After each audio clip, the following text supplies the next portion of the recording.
The Debt Management Office has disclosed that Nigeria spent a sum of 1.02 trillion naira in servicing domestic and foreign debt in Q1 2021, representing a 35.7% year-on-year increase compared to 753.7 billion naira spent in a corresponding period of 2020. Despite this, the Minister of Finance, Budgets and National Planning, Zainab Ahmed, said Nigeria plans to borrow more money to fund its infrastructure capacity. This comes amid growing concerns and calls to government to stop its plans to borrow and concentrate on exploring other means of raising funds. Earlier, I spoke to Johnson CHUKWU, the CEO of COWRY Asset Management Limited.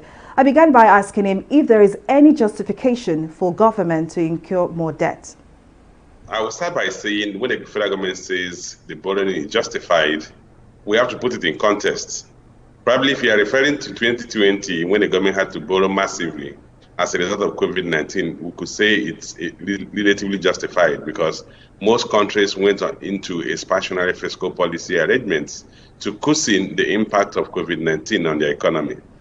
But previously, prior to 2020, we've always had severe budget deficit to the extent that the figures being bandied around is about 10 trillion of ways and means funding of the federal government in the past 6 years.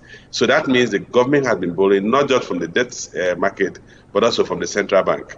That volume of borrowing cannot effectively be justified by the fiscal asset that had been built over that period of time. A lot of borrowing is going into servicing government recurrent expenditure. That's why I would say that to say it is justified, we have to put in context. In a year like 2020, when the pandemic hit a home run, it was justified.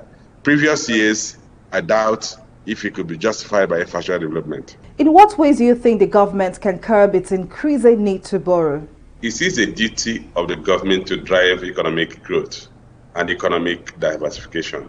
It is the government's duty to come up with policies that, one, will stimulate private sector investment and therefore grow government revenue in form of taxes. And my approach to it is that let's start from the issue of borrowing to fund infrastructure, which is further exhibiting the debt burden the country has. Because the government is not known to have the best value for money in terms of capital expenditure implementation. It might be better that those projects or those capital assets that are economically viable should be handed over to the private sector to fund, to build. And that will reduce the compelling need for the government to borrow. That will also quickly lead to the build-up of supporting infrastructure for economic development, economic investments. So if we do that, we are likely going to bridge the funding gap to the extent that the government does not need to borrow so much for capital expenditure. The next thing is that for government to go back to the fiscal